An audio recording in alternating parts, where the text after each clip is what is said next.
trust you with a lot.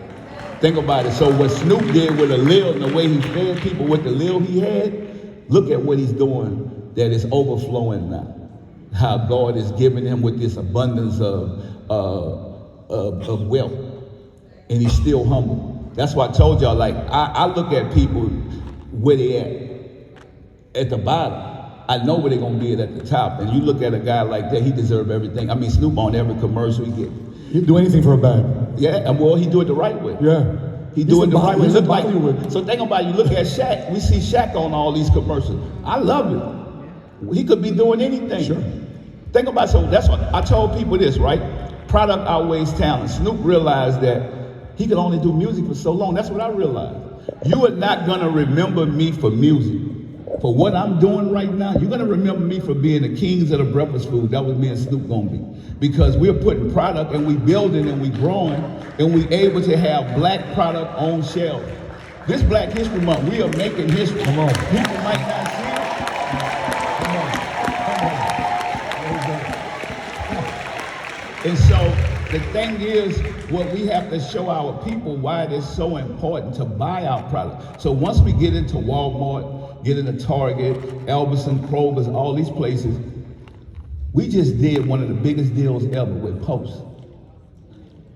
Post already has Fruity Pebbles, Honeycomb, all these different major brands. Now to have Snoop cereal with it, imagine what, we're gonna make the stock go up at that company because some brothers that come from the street that change their lives have some of the best product in the world. And we also grow into, we talked about WIC, right? Right.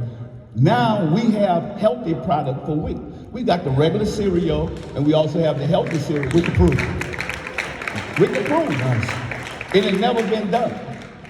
And the thing about this, y'all, it ain't how you start, it's how you finish. So we running a marathon, we're not running a race. And we're doing it with good people. And Snoop is he's one of the best that I know. Like, I'm talking about for his heart. So in that country club where you're recruiting Snoop at, Yeah. get this house, get this, you're buying up the country club. A lot of people didn't like that. Nah, nobody liked that. So coming out the gate, you had cops. Well, I'm the first black man with a house in a country club. First two. Yeah, so think about this. Then Snoop was the second one, because I brought him a house, then I brought my brother a house, brought my mom a house, then I brought Mystical a Take house. over. So now we got 5 houses where they never had black people in that community. And so they had to get to know us. What they thought was, oh, Master P in the rap, they're gonna tear the community up. I'm saying, no, I brought the governor house. I got money. Like, I'm not coming here to do this, I'm coming to change and grow and help my people grow. We coming to educate our people and show y'all that we deserve a life like this behind the gated community. I also had the most money in the bank. So you have the local bank. I was the highest depositor in the bank. So they told me, right, y'all, when I brought them houses, so this made national news. When I brought them houses, they told me that stop the loan. My guy went back, Johnny Cochran's called him, said he didn't do a loan, he paid for it. So they told me then, okay, we're gonna stop him. He won't be able to play golf back here. I said, that's okay, I don't play golf right now. That was the only thing they limited me. I couldn't play golf with them. But I changed their mindset when they got to know me. So people could think whatever they want. They could think, oh, well, your brother did this, your sister did this, your auntie did. And I told him, I went in there with Johnny Cochran when he was alive. Johnny Cochran said, Pete, nobody can judge you for who you are. I don't care what your family members are. My brother a crackhead. They're not gonna judge me for my brother. When Johnny Cochran taught me that, I was able to hold my head up high. I went in there and told them people, you don't know me, but when you get to know me, you're gonna understand that I'm about integrity and I'm a God-fearing man. Amen. Amen. I'm not perfect. I'm not perfect. Nobody's perfect but Jesus Christ. Amen. Amen. So that's it's you know you're not perfect, but we want to get better. We want to improve. well, I'm a work in progress. Yes. Yeah. I'm a work in progress because you know some people take your kindness for weakness. And every now and then I gotta go. You know, even in the Bible they had soldiers. For sure. David's mighty men. So let's talk about you recruiting your team. Let's talk about you with Boz. How would you describe Boz? He's like a chief of staff. He guy watches my back. Boz is my vice president. He's everything for me. That's my ride or die. We done jumped on every plane and did every deal. We got orders out of deals. We went to Jive Records. Mystical had the worst deal ever. And he only owed $200,000 to Jive Records. So I walked in there and got to the bottom. Me and Boz, I walked in there, talked to the people at Jive Records. I said, why did Mystical have such a bad deal? He said, well, he owed us $200,000. I said, that's it, so somebody gave y'all the $200,000, he could leave? Yeah. I said, here goes the $200,000 right here. And that's when I put Mystical on my label, and Mystical ended up being one of the biggest artists in the world. Yeah, for sure. So, as you're coming up, how do you pay a guy like Boz? How do you recruit a guy like that? How do you get them to buy into your long-term vision? I mean, to be honest with you, me and Boz believed in No Limit when it wasn't No Limit, when I was feeling. So I know everybody talk about the success. I started No Limit in New Orleans as a concert promoter. I had 7,000, Boz had 7,000, another guy had 7,000. It was like the 80s, late 80s? The 90s. Early 90s. Yeah, so what I did that's a lot of money back then. Yeah, that was a lot of money. Because I went down after that. I talk about failure. So I thought I was gonna make it. I seen all the Run DMC concerts. I said, I'm gonna do my own concert. Got my boys together, and we put our money up. We didn't get no insurance for the concert. And so guess what happened? It was Halloween.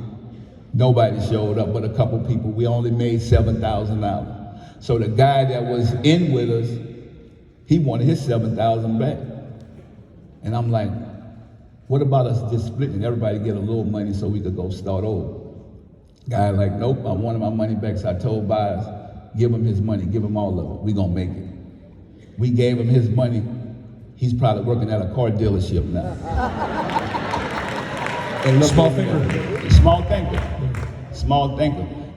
But if I would have knew what I knew now, I would have got insurance on that concert. I would have been all right either way it go. What type of insurance would you have gotten? Well, I mean, like show insurance? Yeah, for the show. They do it now. Like if I have a concert right now, and it's for millions of dollars, if something happened, I'm gonna get that money back because I have insurance. And so I tell people all the time, and they don't want to see that. Like, oh, but what you gonna get insurance for? I'm like, okay, so what if the weather, anything happened? These other big concert agencies and companies, they're doing that. They've been doing that. They've been doing that since the 60s. But that's why I tell people all the time, now we got to start thinking, but we got to educate ourselves to that. And so we have the power of the internet. Instead of using the internet for the wrong stuff, use it to do your research. And so that's what I've been trying to teach my people, like, use this research. We had to go to the library back there and figure this out. No Googling. We could Google this stuff now. So capitalism gets a bad rap in the media. You know, maybe it's misunderstood, but I'm hearing your story, how you took capital at $10,000, you flipped it to your first record company, you flipped it to your production company, you flipped it to other business ventures. You are a capitalist.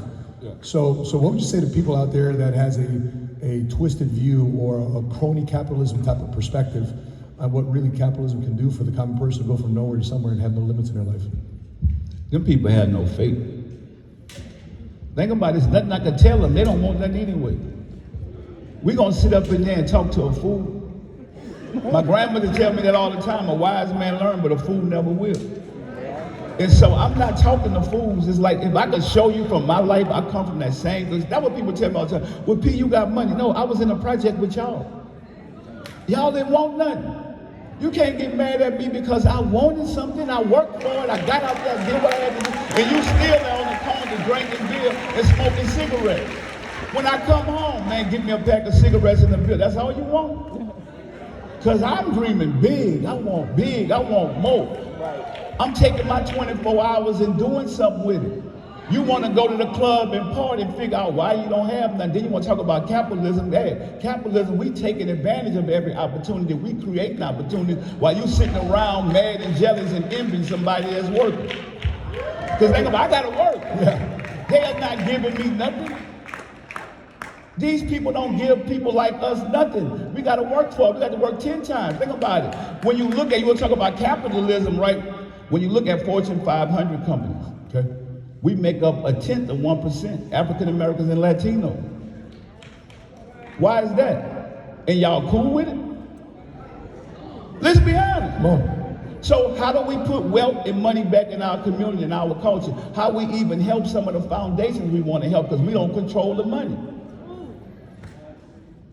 Go look at some of the top companies in the world, right? All right, look at Amazon. It's a lot of people that look like us work at the lower tier. Delivering the packages. Okay, but what about on executive side? Sure. Where we at? Yeah. So I'm saying the only way we're gonna create economic empowerment is we gotta think capitalism. Think about it. We marching, protesting in the streets, but now we ain't got nothing to change now because we don't have no money. Boom. I want to talk about how you negotiated your deal with Priority Records. So therefore, you got 100% ownership of your masters, and Yeah. I think it was an 85-15 split. Yeah. So back, the record labels, for the most part, historically, they took a lion's share of the money. Yeah. We hear stories about TLC. They're making $50,000, $60,000 a year, and they were blowing up all over, and the artists were broke. So how did you go about changing the paradigm of the music industry by that negotiation? I mean,